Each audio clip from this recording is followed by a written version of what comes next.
Hey, what's going on? It's Blair, the car guys here at Cody Cash. How you doing? I'm doing all right. All right. So what you end up doing this weekend? I got second at ARG Charlotte. YCS Charlotte. That's good. So what were some of your matchups this weekend? I played like 6 Cosmo, 1 BA, 3 Monarch, and like a rogue deck.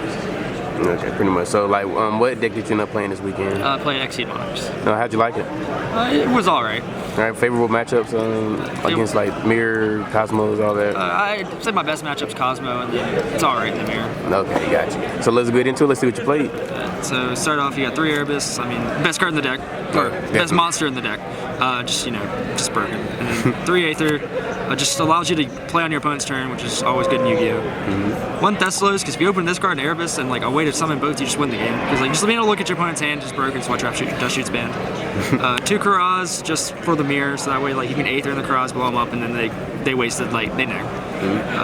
3 Idea, mostly because like you kind of always want to open up this card just so you get your plays going. 2 Ados to recycle the Idea once it goes to the graveyard to get more pluses, and 1 Mithra. I hate this card, but I played it just for a 6 Squire, or basically 6 Squire, just like to have a play with it. Yeah. And then for the rest of them, I played 3 Maxi, because you have to play this card in the meta or you just lose. And 2 Garnet, mostly Garnet because I have a really bad time. I always seem to draw one, like even when I'm playing one, I always seem to open up one, so I just put in 2, that way I could have a better chance. And I run 2 Seraph Knights, so it allows me to like, if it gets late in the game, if I get the second Seraph Knight, you usually end up winning. Nice. For spells, Pantheism, this is the best card in the deck. I mean, D-Draw plus you Spellbook Library of the Crescent, just too broken. 3 Tenacity, I mean, kind of have to run it. 3 Stormforth, like I said, playing on your opponent's turn with Aether is broken, and then using their stuff on their turn is even better. It makes the Cosmo matchup like infinitely easier. Only 2 Return. I opted not to play 3 is because I really hate this card. Like, drawing it's bad. I feel like if you draw multiples is bad. You really don't want to search it with Tenacity. So most of the time you're just kind of like, and then if you clog your hand with Monarchs and then like they somehow break your board or something, it just ends up like being super dead. And since it locks you up the extra deck, you can't like make plays to like actually break your opponent's board. 2 Domain. Most of this is for so you can make a first turn Beatrice with an Aether in hand.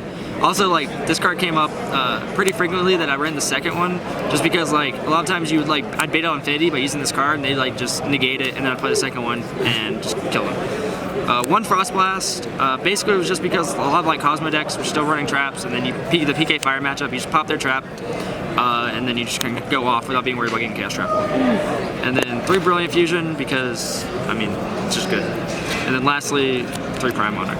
Nice. 40 cards, right? Yes, 40 cards. All right, and inside an extra? Yeah, so for extra, you have double Seraph Knight, just because you play 2 Garnet, and it was like the 15th card. 1 Ardreas, because this is your out to Master Restrict.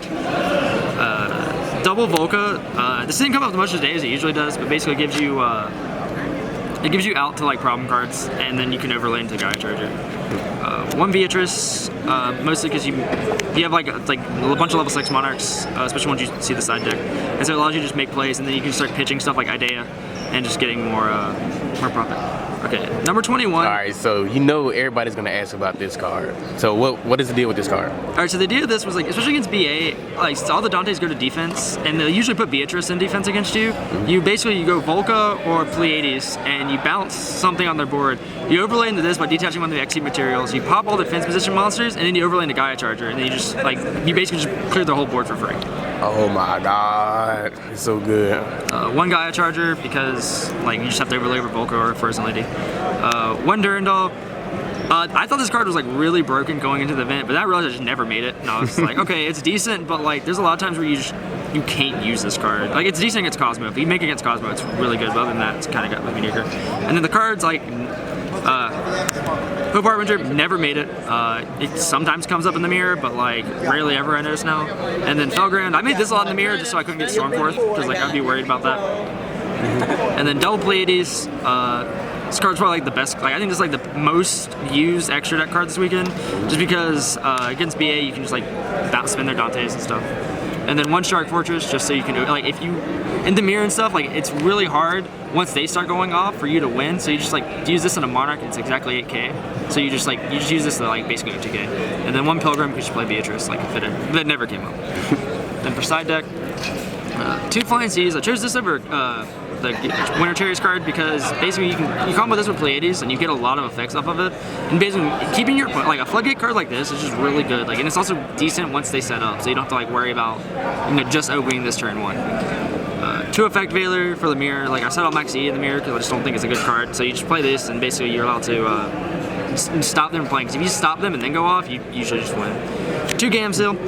I was really afraid about Dark Planet going into this event because I figured there'd be at least 1 or 2 decks at top that just played it. I didn't want to auto lose, so I decided this.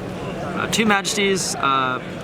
Pretty much just it's supposed to allow you to lock Cosmo and be out of the game, but sometimes it doesn't work like that. For spells, double Twin Twister, 2 Outmask, and like trap heavy decks. 1 Regeki and 1 Dark Roll for the mirror, because like again, like if you just break their board, they usually don't have a lot of things out. I regret citing this card. I never cited it in. I think this card sucks now. 2 system down. Yeah, because Dark Lady is not a machine, like this card just I think is bad. I'd just like definitely not side this anymore. I'd probably do a 3rd Twin Twister or something else. And then one of my favorite cards that I liked this weekend was Eradicator. Going first against the mirror and like BA, like you play this, you play in the mirror, you call spells, you basically just win. And against BA you call traps and like you just kill them, like usually because they don't have any like counterplay to what you do next turn. Nice, nice. Did you have any shout outs you want to give? Shout out to Game Theory, shout out to Pat James and Chris Brown for helping me test. And shout out to the card guys. Hey, thank you. But we appreciate you, Cody. Congratulations on your 2nd place. Not what you wanted, but you still got some money, some good money. Thanks. But appreciate you. We'll see you again soon. Larry the Card Guys, signing out.